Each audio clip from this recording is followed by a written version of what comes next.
ఇదే స్థాయిలో ఇదే విధంగా కొనసాగుతుంది. స్థానిక సంస్థల ఎన్నికలు కూడా ప్రజలు ఆలోచిస్తున్నారు, ఎప్పుడు స్థానిక సంస్థల ఎన్నికలు వస్తాయా, ఎప్పుడు భారతీయ జనతా పార్టీ కార్యకర్తలను గెలిపించాలని చూస్తున్నారు. ఎందుకంటే గ్రామ పంచాయతీ నిధులు ఇచ్చేది భారతీయ జనతా పార్టీ కేంద్ర ప్రభుత్వం, కార్పొరేషన్లకు మున్సిపాలకు నిధులు ఇచ్చేది కేంద్ర ప్రభుత్వం, నరేంద్ర మోడీ గారి ప్రభుత్వం. ఈ తెలంగాణ రాష్ట్రంలో అమలవుతున్నది సంక్షేమ పథకాలను కూడా నరేంద్ర మోడీ అమలు చేస్తున్న సంక్షేమ పథకాలు. కాబట్టి నిధులు కేంద్రాన్ని సొమ్మొక్కరిది సోకొక్కరిది లెక్క కేంద్ర ప్రభుత్వం నిధులు ఇస్తే, కేంద్ర ప్రభుత్వం సంక్షేమ పథకాలు అమలు చేయాలని చూస్తే, కేంద్ర ప్రభుత్వం అభివృద్ధి చేయాలని చూస్తే, ఇవాళ కాంగ్రెస్ పార్టీ పేరు చెప్పుకొని డ్రామాలు ఆడుతున్న విషయాన్ని ప్రజలు గమనించారు, గుర్తించారు. కాబట్టి స్థానిక సంస్థల ఎన్నికలు కూడా ఇవే ఫలితాలు పునరావృతమవుతాయి. భారతీయ జనతా పార్టీ కార్యకర్తలు వార్డు మెంబర్ నుంచి జడ్పీ చైర్మన్ వరకు, ఇలా కౌన్సిలర్ నుంచి చైర్మన్ వరకు, కార్పొరేటర్ నుంచి మేయర్ వరకు, ఎంపీపీలు కానీ ఎంపీ కానీ వార్డు మెంబర్ అన్ని కూడా భారతీయ జనతా పార్టీ అభ్యర్థులను గెలిపించడానికి ప్రజలు సిద్ధంగా ఉన్నారు. ఈ రెండు ఎన్నికలు మా లోపల ఒక విశ్వాసం నెలకొల్పినాయి, ఒక భరోసా కల్పించింది. వట్టి గెలవలేనా మేము, ప్రజలు మాకు నమ్మకంతో ఓటేశారు. ఇన్ని దెబ్బలు తిన్నామన్నా ఇలా ఓట్లేసే ముందు మేము విజ్ఞప్తి చేస్తాం, మీరు ఓటేసే ముందు జై శ్రీరామ్ అని చెప్పి ఇలా ముద్ర ఏంటి అని చెప్పి అన్నాం. వేసిరి వాళ్ళ మీరు ఓట్లేసే ముందు 317 జీవోకు వ్యతిరేకంగా కొట్లాడి తిరిగాని, నిరుద్యోగ సమస్యకు వ్యతిరేకంగా నిరుద్యోగ సమస్య తీర్చాలని చెప్పి మేము చేసిన ఆందోళన సందర్భంగా మా మీద పడ్డ లాఠీ దెబ్బలను ఒక్కసారి గుర్తుంచుకోండి. మా కార్యకర్తలు తలలు వలిగిన విధానం, మా కార్యకర్తల కాళ్ళు చేతులు ఉన్న పరిస్థితి, మా కార్యకర్తలు జైలు పోయిన సందర్భాన్ని ఒక్కసారి గుర్తు చేసుకొని ఆత్మ సాక్షిగా ఓటేయండి, గుండె మీద చేసుకొని ఓటేయండి అని చెప్పి మేము ఓటర్లను కోరిన తర్వాత మా కార్యకర్తల యొక్క త్యాగాలను, మా కార్యకర్తల యొక్క పోరాటాన్ని గుర్తించి, మా కార్యకర్తలు లాటరీ దెబ్బలు తీరు గుర్తించి ఇలా ఓటర్ మహాశయులు మాకు ఓటేసి గెలిపించారు. కాబట్టి రాబోయే రోజుల్లో కూడా ఎట్టి బస్సులో వెనుకడు వేసే ప్రశస్తి లేదు.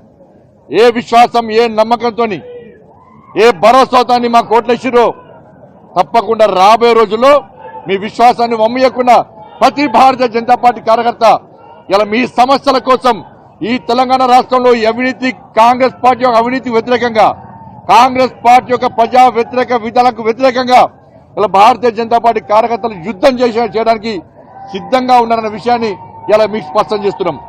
కాంగ్రెస్ పార్టీ దిగి రావాలి. మీకు వ్యతిరేకంగా ప్రజలు తీర్పునిచ్చారు. 5 ఉమ్మడి జిల్లాలు, 43 నియోజకవర్గాలు ఇలా మీకు వ్యతిరేకంగా తీర్పునిచ్చారు.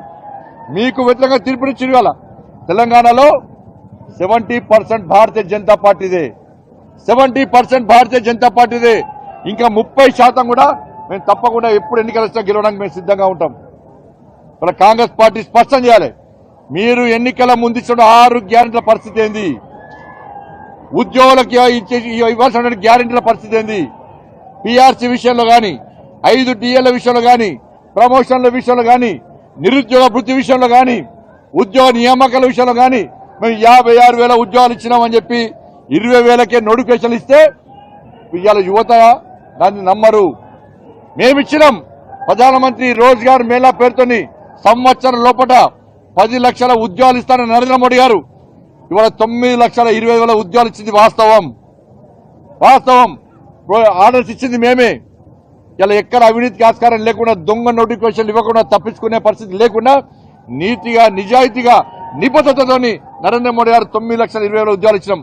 ఇది యువతల మీరు ఇవాళ మోడీ గారేమో ఉద్యోగాలు ఇస్తున్నారు. ఇలా కాంగ్రెస్ పార్టీ మాకు ఉద్యోగాలు ఇవ్వకుండా కూడా ఉద్యోగాలు ఇస్తామని చెప్పి ప్రగల్భాలు పలుకుతున్నది. నిరుద్యోగ వృద్ధిస్తాను ఇవ్వలే, మాకు 4,000 రూపాయలు, ఒక్కొక్కరికి 56,000 రూపాయలు బాకీ ఉన్నది కాంగ్రెస్ పార్టీ, మాకు ఇవ్వలే అని చెప్పి ఇలా నిరుద్యోగ యువత ప్రశ్నిస్తున్నారు. మహిళలు 2,500 రూపాయలు మాకు ఇస్తాను ఇవ్వలే, మాకు ఓటేసి గెలిపించారు. రైతులకు రైతు భరోసా 25 లక్షల మందికి రైతు భరోసా ఇవ్వలే. రైతు కుళ్ళకు 12,000 రూపాయలు ఇవ్వలే.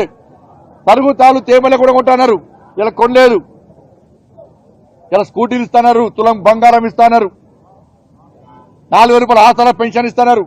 ఇలా ప్రజలందరూ ఒక్కటై వాళ్లకు ఓట్లు లేకున్నా మీరు మాత్రం కాంగ్రెస్ పార్టీకి ఓటు వేయకుండా మీరు ఓటు వేయాల్సింది భారతీయ జనతా పార్టీకి. రేపు ఇప్పటిదాకా కొట్లాడింది భారతీయ జనతా పార్టీ, రేపు కొట్లాడేది భారతీయ జనతా పార్టీ. ఈ తెలంగాణ రాష్ట్రాన్ని అభివృద్ధి చేసేది డబుల్ ఇంజన్ సర్కార్ వస్తుంది, అభివృద్ధి జరుగుతుంది. ఇలా పక్క రాష్ట్రం ఆంధ్రప్రదేశ్ అభివృద్ధి చెందుతుంది డబుల్ ఇంజన్ సర్కార్తోని. ఇక్కడ కూడా అభివృద్ధి చెందాలంటే డబుల్ ఇంజన్ సర్కార్ రావాలి. కేంద్రం నిధులు ఇస్తే కాంగ్రెస్ పార్టీ డైవర్ట్ చేస్తున్నది.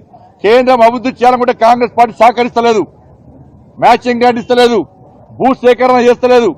గతంలో బీఆర్ఎస్ పార్టీ ఏ విధంగా కేంద్ర ప్రభుత్వాన్ని విమర్శించడమే, నరేంద్ర మోడీ గారిని విమర్శించడమే పనిగా పెట్టుకున్నదో ఇలా కాంగ్రెస్ పార్టీ కూడా అదే విధాన్ని అనుసరిస్తుంది. కాబట్టి ఇక్కడ మార్పు జరగాల్సిందే.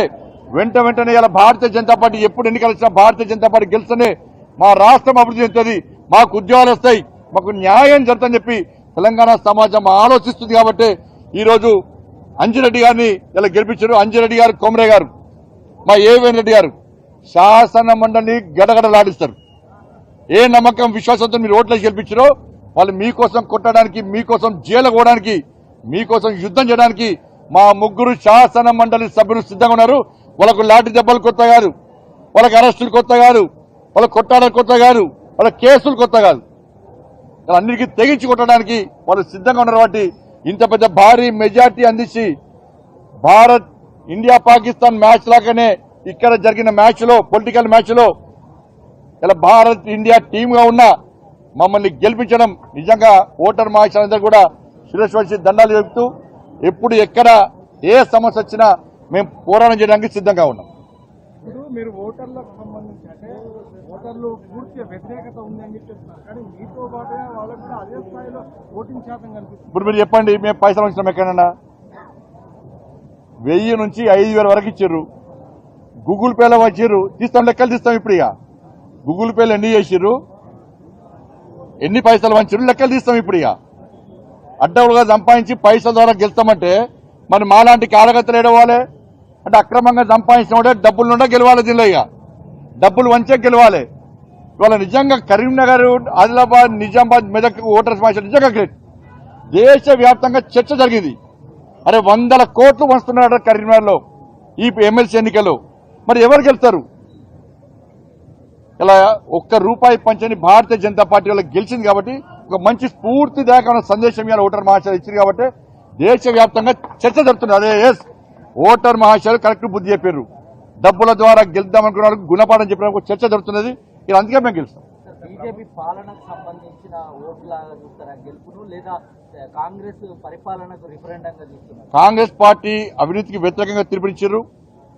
దాంతోపాటు నరేంద్ర మోడీ గారి నాయకత్వంలో కేంద్ర ప్రభుత్వం తెలంగాణ రాష్ట్ర అభివృద్ధికి, స్థానికంగా అభివృద్ధి అంటే గ్రామ పంచాయతీ కానీ, మున్సిపాలిటీ కానీ, కార్పొరేషన్ కానీ ఈ తెలంగాణ రాష్ట్రానికి 1,08,000 కోట్ల రూపాయలు నిధులు ఇచ్చిన విషయాన్ని ప్రజలు గమనించారు, గుర్తించారు.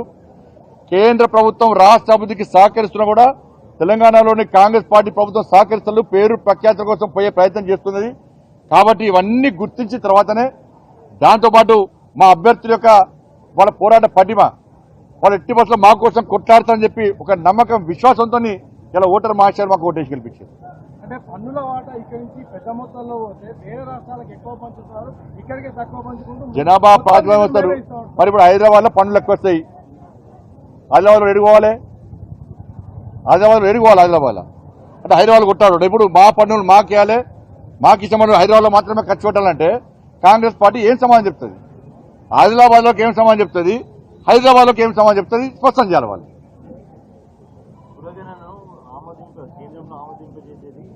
ఇప్పుడు ఒక్కరు గుర్తుంచుకొని కులగరణ పేరు చెప్పారు, నేను చెప్పబోతున్నా, కూడా చెప్పబోతున్నా. కాంగ్రెస్ పార్టీ మీద బీసీలందరూ కూడా వ్యతిరేకత ప్రదర్శించారు. హిందూ సమాజం పూర్తి వ్యతిరేకంగా తీర్పునిచ్చారు కాంగ్రెస్ పార్టీకి. హిందూ సమాజం ఒక్కటైంది. 10% ఉన్న ముస్లింస్ వచ్చి ఇలా బీసీలో కలపడాన్ని బీసీ సమాజం వ్యతిరేకించింది, హిందూ సమాజం వ్యతిరేకించింది. రంజాన్ పండుగ సందర్భంగా వాళ్ళకి ఎగ్జామ్షన్ ఇచ్చిన విషయం, తబ్లిగీ జమాతాలకు 2 కోట్లు 3 కోట్లు ఇచ్చిన విషయం, ఇలా హిందూ సమాజాన్ని నిర్లక్ష్యం చేస్తున్న విషయం, ఒక వర్గానికి కొమ్ముగాస విధానం. అందుకే చెప్తున్నా నేను, ఈ ఓటమిని కాంగ్రెస్ పార్టీకి రంజాన్ గిఫ్ట్ గా ఇస్తున్నాం, పండుగ చేసుకోమంటున్నాం. మేము ఇప్పటికైనా సంతృష్టికర విధానం అనుకోండి.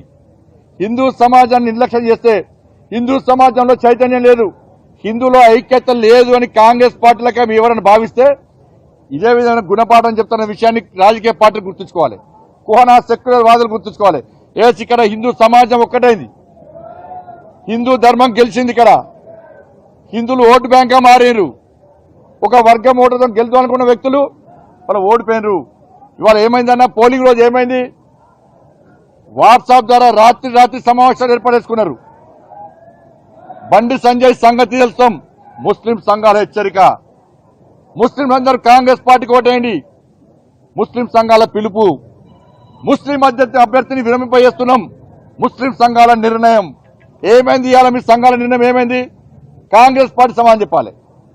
అరే మీరు ఒకటైతే మేము ఒకటిదాం, 10% మీరు ఒకటైతే 80% కూడా మేము ఎడుకోవాలి. మరి మేము ఒక్కడైతే ఏ విధంగా గుణపాఠం చెప్తామో ఈరోజు చెప్పినాం. ఈరోజు చూపట్టింది వాళ్ళ హిందూ సమాజం ఐక్యత చూపట్టింది. వాళ్ళ మేము ఏ వర్గాన్ని వ్యతిరేకిస్తలేం, ఏ వర్గాన్ని కించపరచలేం, ఏ వర్గాన్ని అవమానపరచలేం.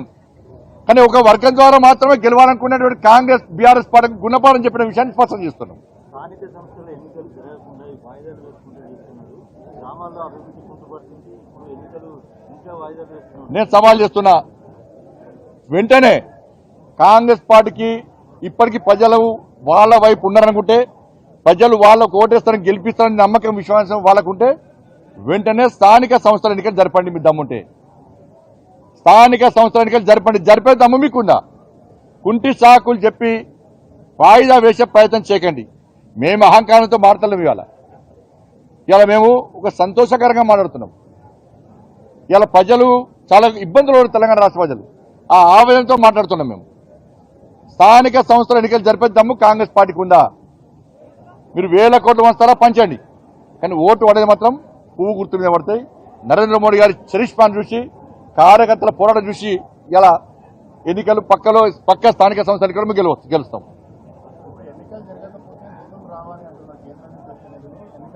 అందుకే జరపంటున్నాం. మేము కూడా ఎన్నికలు జరపడం ఇబ్బంది ఏమున్నది? ఇప్పుడు ఎన్నికలు జరపడం ఇబ్బంది ఏమున్నది? ఎన్నికలు చెప్తే ఇది వస్తుంది, జరపాలి మేమంటున్నాం కదా.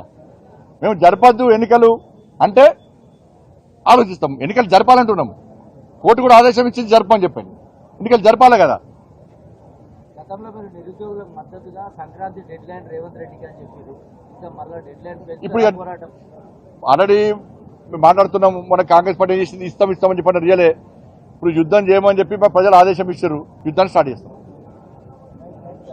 ధన్యవాదాలు.